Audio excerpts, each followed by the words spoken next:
We come to life on a quest. What we seek lies within us. I call it power within. And more than anything, we seek to realize our power within. Come with me on this quest to open your power within. Hi and welcome back. We're going to discuss a little bit more about how to open your power within. In part one of this video series, we started to talk a little bit about what the world is and how it's a hologram. And rather than have the world pull the strings on our lives, that we start to notice and take the cues inside of ourselves through our intuition. And we looked at some ways that we could do that. In this video, we're going to talk about what's beyond the hologram and how to tap deeper into our real superpowers from our power within. Let's start with the faculties of our conscious mind and even our subconscious mind. The truth is that both of these faculties are actually derived from a life force within us from our superconscious. And if we can learn to use a different part of our perception, we're able to see far more. It's kind of like when you think about the spectrum of light and sound. In this broad range of spectrum, our human sense capability is a very narrow band of light and sound that our five senses can actually perceive. And likewise, consciousness works in much the same way. Right now, we're in a conscious state. We're primarily using our conscious mind. Below that is a bunch of other habit storage, memory of our subconscious mind that's playing out. And below that, beyond that door, now we're going to start seeing what is beyond the hologram. And that's through the intuition from the superconscious mind. Once we go beyond that, we get into a vibration that some call the Om vibration, or in the West where we say Amen, it's the same. And beyond that, we get into Christ consciousness, and this is where people have experienced this profound oneness, that they don't see themselves as this one singular unit. So now we're stretching beyond the hologram and even beyond the beginnings of the superconscious mind, and we're moving into Christ consciousness. And that oneness and feeling I'm not separate from anything else. If we go further, there is another state. It is cosmic consciousness. And in that state, we start to drop the I. Not that we drop our souls. Our souls have a very distinct intactness that remains, but it's kind of as if you were to take a flame from a candle and stick the flame of the candle into this massive torch. The two flames would unite as one, and you would not be able to distinguish this small candle flame from this giant torch. And much is the same way with the cosmic consciousness. And reaching that state, this is where people come back from their meditation and they still have that constant knowing that they are really one with the power within us all, the soul and spirit. That's the band of consciousness, and we're really just this tiny little band of the five senses that can only take in a small part of what reality is for us. Most of the time, our consciousness is being produced by the life force coming into the body and going outward. And this is what turns on those five senses to be able to detect things in the world and respond to them. But if we want to see beyond that world, we actually have to reverse the flow of that energy out of the five senses. And by doing so, what happens is those five senses turn off. The moment that we turn off the five senses and all of the messages that they send to our brain, to our nerve centers, that to light up this body, we begin to see beyond the body and beyond the things that it can detect. Now, there are techniques of meditation which are equipped to do this with sustained practice. It takes quite some time. It's not an overnight thing. But I'm going to put these very advanced scientific meditation techniques that I use that have proven themselves to me that they really do work into the description below if you want to explore that. But ultimately, we have to take the flow that's coming into the body. This life force is going out through the five senses and feeling the world. And the whole point of meditation is to withdraw them back. And as we become still and quiet, then the superconscious begins to open a whole new world for us. And that's when our intuition is the one that is seeing, hearing, detecting the rest of that spectrum that our conscious mind cannot pick up. Let's do a little visualization. You might see things as projections rather than the real object itself. You would begin to see the higher astral dimensions of light, the ethereal causal dimension of thought where creation begins, and you would see that all the things before you were made in those two sheets of thought and light, and then congealed energy.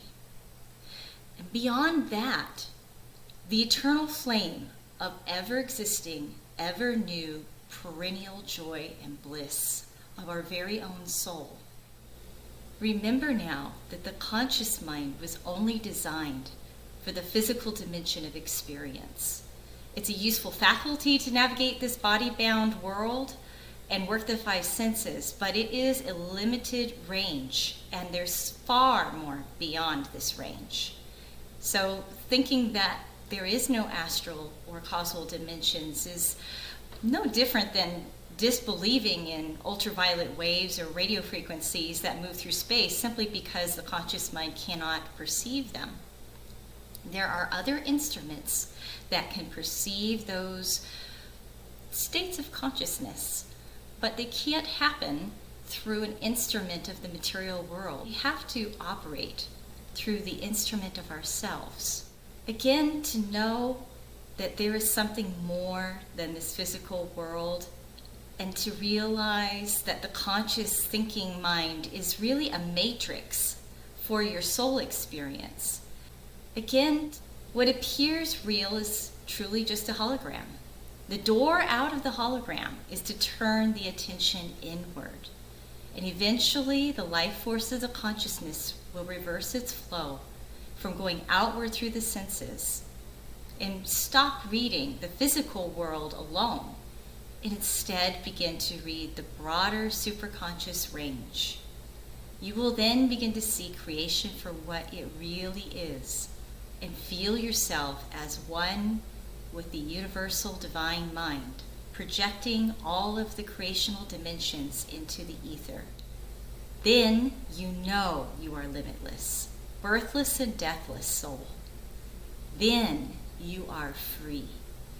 And that is the goal. The goal is to allow you to access these higher states of consciousness which perceive the real truth beyond just the physical limited band.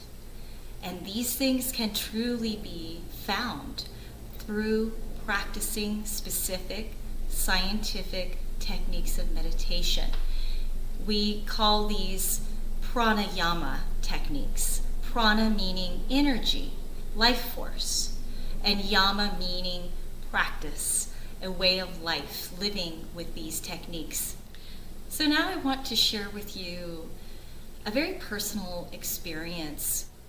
I want you to see this as a possibility for yourself.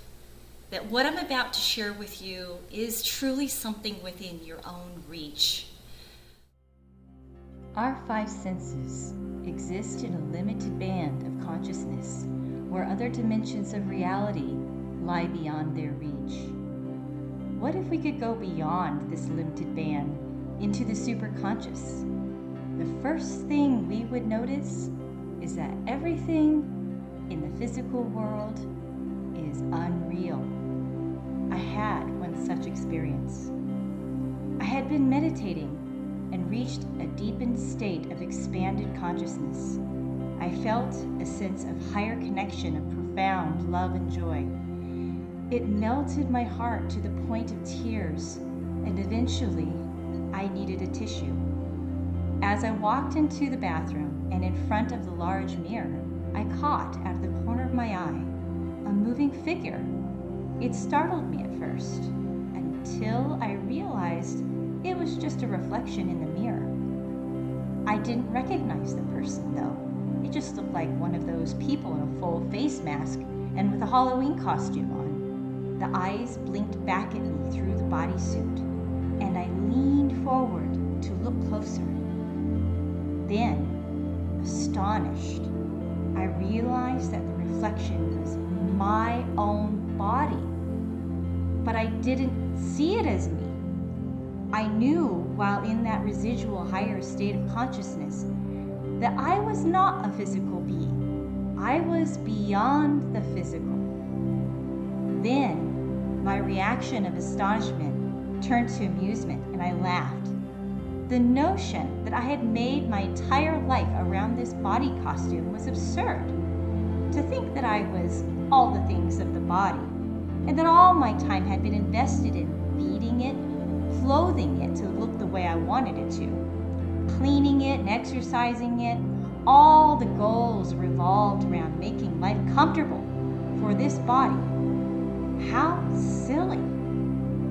Somehow I felt relieved that I didn't need to invest so much into this body costume to live up to being good enough, because I knew I already was something much greater than could ever be measured in this world.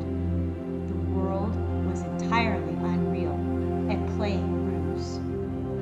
I felt blessed to have had even a small experience of that true reality, and I have never forgotten it. The reality that is like the light spectrum. Our five senses only read a very tiny slit. Everything else beyond it goes much, much further into higher states of consciousness. The only way to reach these higher states is to redirect the life force energy going out of your five senses, reading the world, which makes a matrix for your mind, and withdrawing it and having it go into those higher states of consciousness. How do we do this? Well, we need a true technique of meditation that is capable of doing that, a scientific technique. And as shared before, I am telling you where I got my scientific techniques of meditation. The goal is for you to realize that you are beyond this body, that you are beyond the mind, just the conscious mind alone. You can go sailing up into those greater states of joy and bliss and love and oneness. They are there for you. They absolutely can be experienced while you are living in this body vehicle. Thank you for joining today. Like the video if this was helpful, and subscribe, because we're only getting started here. We're going to talk so much more about ways that you can open your power within in a practical, everyday way.